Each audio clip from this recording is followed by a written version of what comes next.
ఓం మహాగణాధిపతయే నమః. ఓం గురుభ్యో నమః. ఓం శ్రీమాత్రే నమః. పరమేశ్వర స్వరూపమైనటువంటి జ్యోతిష, వాస్తు మరియు ఇతర అనేకమైనటువంటి శాస్త్రములను మనకు అందించినటువంటి మహర్షులకి నమస్కారం. హయగ్రీవ హయగ్రీవ హయగ్రీవేతియో వదేత్ తస్య నిస్సరతే వాణి జహ్నుకన్యా ప్రవాహవత్. అరుణాం కరుణాతరంగితాక్షీం ధృతపాశాంకుశపుష్పబాణచాపాం అనిమాదిభిరావృతాం మయూకైః అహమిత్యేవ విభావయే భవానీం. శ్రీమాత్రే నమః. ప్రేక్షకులకి ఆ లలితాంబిక అమ్మవారి యొక్క అనుగ్రహం పరిపూర్ణంగా కలగాలన్న స్ఫూర్తి కోరుకుంటూ 2025 సంవత్సరంలో 4 మేజర్ ప్లానెట్స్ మారుతున్నాయి.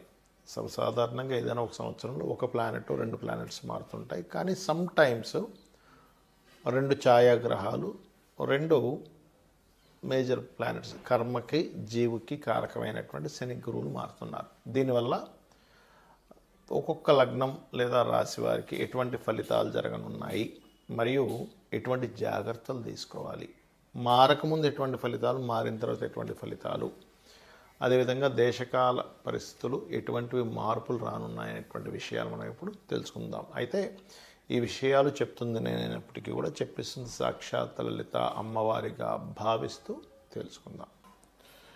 ముందుగా మేష లగ్నము. లగ్నం తెలియని వారు రాశి నుంచి చూసుకోవచ్చు. బికాజ్ ఆఫ్ లగ్నమే చాలా ప్రధానం రాశి కంటే కూడా. సరే, అయితే ఇక్కడ మేష లగ్నానికి ఈ రాహువు, కేతువు, శని గురువులు ఎలా మారనున్నారు, ఎప్పటి వరకు ఉంది చూసుకున్నట్లయితే, ప్రస్తుతం మీకు ఈ 2025 మనకి సహజంగా చూసుకుంటే ఉగాదిదే చూసుకోవాలి. కాకపోతే ఏంటంటే కొంతమంది ప్లానింగ్ కోసం జనవరి టు డిసెంబర్ ఎలా ఉందని అడుగుతూ ఉన్నారు ప్రతిసారి కూడా, అందుకని చేయడం జరుగుతుంది. మనదైతే ఉగాది మెయిన్గా చూసుకుంటే ఇది ఆంగ్ల సంబంధించినటువంటిది. అయితే ఈ 2025 సంవత్సరానికి 9 అవుతుంది. అదేవిధంగా మనకి కాస్త క్రోధినామ సంవత్సరం నడుస్తుంది కాబట్టి కొంచెం మే వరకు అనవసరమైన ఘర్షణల జోలికి వెళ్ళకండి. ఫస్ట్ అది ఏ లగ్నం ఏ రాశి వారైనా సరే. ఇక ముఖ్యంగా మేషం వారికి కనుక చూసుకుంటే ప్రస్తుతం గురువు లగ్నంలో ఉన్నాడు. ఈ లగ్నంలో గురువు మీకు మే 15వ తేదీ వరకు ఉంటాడు. మే 15 వరకు ఉన్నటువంటి గురువు మీకు పర్టికులర్గా వివాహ సంబంధించిన విషయాలు కుదిరేటువంటి యోగాన్ని ఇస్తున్నాడు. ఇక్కడ మే 15 దాటిన తర్వాత వ్యాపారపరమైనటువంటి లాభాలు అద్భుతంగా ఇస్తాడు. అక్కడ అంటే చాలా బాగా వ్యాపారపరంగా బాగా కలిసి రావడము ఇటువంటివి బ్రహ్మాండంగా జరుగుతాయి. అదేవిధంగా మీ యొక్క ప్లానింగ్ ద్వారా ఒక మంచి యోగం కలగడము, లేదా తండ్రి మూలంగా కొంత భాగ్యం ఓపెన్ అవ్వడం, ఇట్లాంటివన్నీ కూడా గురువు ఇస్తున్నాడు. ఏది మార్నింగ్ 7 షోస్ ఇచ్చాడు, మొత్తం 7 షోస్.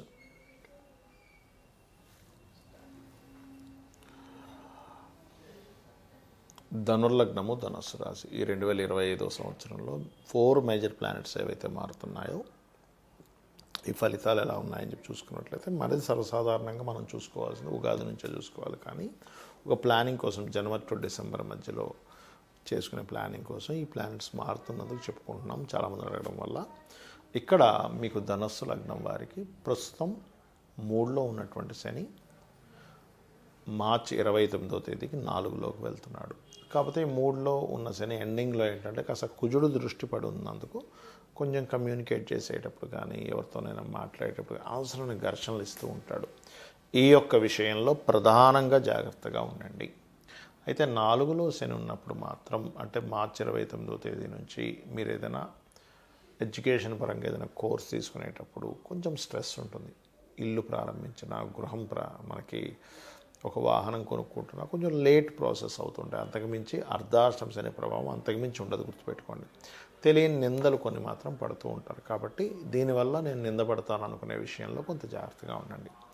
అలాగే ఈ శని రాహు ఇద్దరు కూడా 2 నెలల పాటు కలిసి ఉంటున్నారు. అంటే మార్చ్ ఎండింగ్ నుంచి డిసెంబర్ ఎండింగ్ వరకు 2 నెలల పాటు ఉన్నప్పుడు మాత్రం ఈ సమయంలో మీరు ఏదైనా ప్రాపర్టీ తీసుకున్నప్పుడు మరింత జాగ్రత్తగా ఉండాలి. వీలైతే అవాయిడ్ చేయడం మంచిది ఆ టైంలో. ఎనీ ప్రాపర్టీ, అది గృహాలు కావచ్చు, వాహనం కావచ్చు, ఆభరణం కావచ్చు, ఏదైనా కానీ.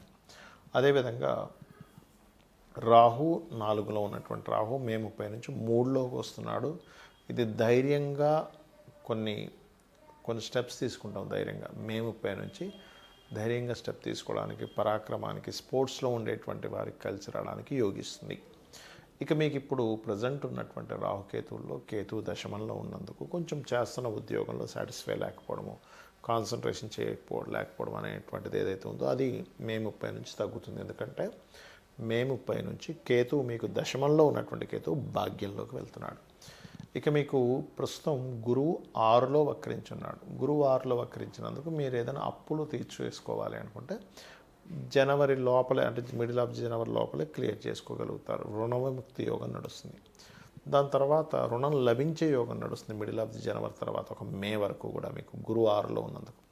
కాకపోతే ఈ 6లో ఉన్నప్పుడు అనవసరమైన కోర్టు కేసు వ్యవహారాలు ఇట్లాంటివి జరుగుతుంటాయి. ఇది జాగ్రత్తగా ఉండాలి.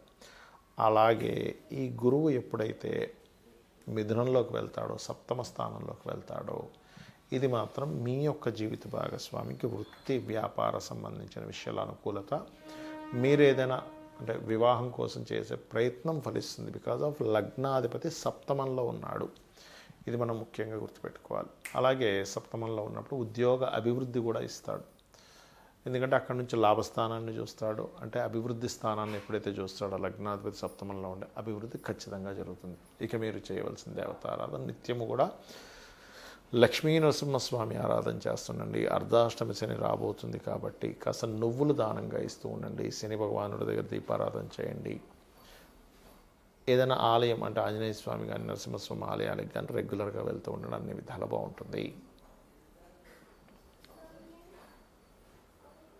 ఈ 4 గ్రహాలు మార్పు వల్ల దేశకాల సంబంధించిన విషయాలు ఎటువంటివి ఉంటాయి అని చెప్పి చూసుకున్నట్లయితే ప్రధానంగా మనకి ఈ శని ఎప్పుడైతే మీనంలోకి వస్తాడో ఇక్కడ కొంతవరకు గతంలో మనకి ఎలా అయితే కోవిడ్ లాంటిది వచ్చిందో అలాంటివి చిన్న చిన్న ఇవి కొంచెం పెరుగుతూ ఉంటాయి. అనారోగ్య సమస్య అంటే కొంచెం కోవిడ్ అంతా విపరీతమైన అన్నీ బ్లాక్ అయిపోవడం కాకుండా కొంచెం అనారోగ్య సమస్యలు పెరుగుతూ ఉంటాయి జీవులకి ఈ శని మీనంలో ఉన్నంతకాలం. అదేవిధంగా కొంత గవర్నమెంట్ కొన్ని విషయాల్లో, ఎందుకంటే మనకు నెక్స్ట్ రాబోయేటువంటి ఈ 2025 శోభకృతనామ సంవత్సరంలో అధిపతి రవి అవుతున్నాడు కాబట్టి అక్కడ పర్టికులర్గా ఇచ్చేటువంటి రిజల్ట్లో అక్కడ ఏంటంటే రవి యొక్క ప్రభావం అంటే గవర్నమెంట్ కొన్ని నిర్దిష్టమైనటువంటి కొన్ని రూల్స్ తీసుకొస్తుంది. అదేవిధంగా కేతువు ఎప్పుడైతే సింహరాశిలోకి సంచరిస్తాడో 2025 సంవత్సరంలో కొన్ని రాజకీయ నాయకులు కొంతమంది మార్పులు కూడా జరుగుతాయి. లేదా ఒక పెద్ద రాజకీయ నాయకులకి సంబంధించినవి కొన్ని చూడండి, వాళ్ళకి సడన్గా అంటే బాగా ఓల్డ్ పర్సన్స్ ఉంటారు కదా, సడన్గా ఏదైనా ఒక అవ్వకూడనటువంటి విషయాలు అవ్వడం, ఎవరైనా గతించడం కూడా జరుగుతూ ఉంటుంది రాజకీయ సంబంధించిన విషయాలు. కాకపోతే పేరు ప్రఖ్యాతులు కూడా వస్తాయి రాజకీయ నాయకులకి, అటువంటి యోగాలు ఇస్తుంది. అయితే ఇక్కడ పర్టికులర్గా ఏంటంటే ఈ శని మీనంలోని మేషంలోని 5 సంవత్సరాలు సంచరిస్తారు కాబట్టి నేను అందరికీ చెప్పేది ఒకటే, ఏదైనా ఒక అనుష్ఠానం చేయండి. ఆంజనేయ స్వామిదో, అమ్మవారిదో, విష్ణువుదో, శివుడిదో ఏదో ఒకటి, ఓం నమ శివాయ అనుకోండి, రోజు 6 గంట సేపు ఓం శ్రీమాత్రే నమః అనుకోండి, లేదా ఓం నమో నారాయణాయ అనుకోండి. ఎందుకంటే ఈ మీనంలో శని సంచారం జరిగేటప్పుడు పర్టికులర్గా ఈ బ్లాక్ మ్యాజిక్స్ అనవసరమైనటువంటి ఇవి పెరుగుతూ ఉంటాయి. దాంతోపాటు సహజంగానే మనకి ఇంకా రాకముందే నవంబర్ డిసెంబర్ నుంచి కొన్ని భూకంపాలు కావచ్చు, లేకపోతే అంటే 2025 ఇంకా రాకముందే, ఎందుకంటే 2025కి అధిపతి కుజుడు అవుతాడు. ఎందుకంటే 9 నెంబర్ అది. కాబట్టి కుజ ప్రభావం మనకు ఎలాగో ఇప్పుడు క్రోధినామ సంవత్సరం నడుస్తున్నందుకు 2025 ఎండింగ్ వరకు కొంచెం ఈ గొడవలు, ఈ యొక్క బార్డర్స్లో కొంతమంది వచ్చి అటాక్ చేయడానికి చేసే ప్రయత్నాలు ఇవన్నీ కూడా జరుగుతూ ఉంటాయి. అదేవిధంగా సర్వసాధారణంగా ఏంటంటే నేను చెప్పేది ఒకటే, మీకు గోచారంలో గ్రహాలు ఎలా ఉన్నా గుర్తుపెట్టుకోండి. మీ జన్మజాతకంలో కనుక మీకు మంచి మహాదశ నడుస్తుంది, మీకు మంచి యోగాలు ఉన్నాయి, మంచి ధనయోగాలు ఉన్నాయి, లక్ష్మీ యోగాలు, సరస్వతి యోగాలు, అదేవిధంగా సరస్వతి యోగం అంటే విద్యాయోగం అని అర్థం. అదేవిధంగా మీకు నీచభంగ రాజయోగాలు, విపరీత రాజయోగాలు ఉంటాయి. గోచారంలో జరిగే మార్పులు మీకు కేవలం 5% పనిచేస్తాయి. ఆ దశలు కనుక సరిగ్గా లేనప్పుడు గోచారం కూడా మిమ్మల్ని ఇబ్బంది పెడుతుంది. అయితే న్యాచురల్గా అందరికీ పనిచేసేటువంటి ఈ రాశి లగ్నం వాళ్ళకని చెప్తుంటాం, అదొక 10 to 15% పనిచేస్తుంది. కానీ మీ personal chart is most important. ఇది బాగా గుర్తుపెట్టుకోండి. అయితే ఇక్కడ జాతకం లేని వాళ్ళు కొంతమంది ఉంటారు, మేమేం చేసుకోవాలని అడుగుతుంటారు. వాళ్ళందరికీ ఒకటే చెప్తాను నేను మీకు. అందరూ కూడా కేతువు బుధరాశుల్లో సంచరిస్తుంది కాబట్టి మే 30 వరకు కూడా ఎవరు డబ్బులు అప్పుగా ఇచ్చే విషయంలో ఎంతో అత్యవసరం ఉంటేనే అప్పు చేయండి, అప్పు ఇవ్వండి. ఇది చాలా కీలకమైన విషయం అందరికీ కూడా.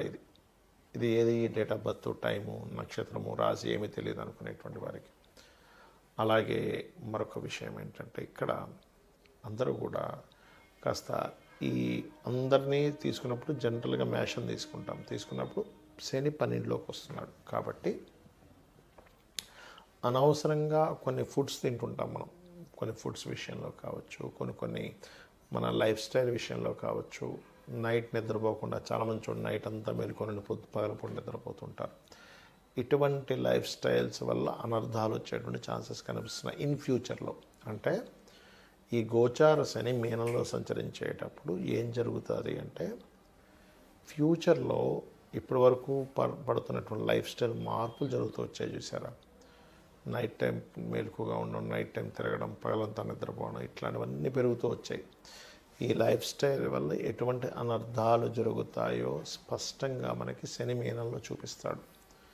అదేవిధంగా శని మీనంలో మేషంలో సంచరించేటప్పుడు ఇందాక నేను చెప్పినట్టుగా కొన్ని మనం ఆల్రెడీ గతంలో ఒక 1.5 year బ్యాక్ ఒక విషయం చెప్పుకున్నాం.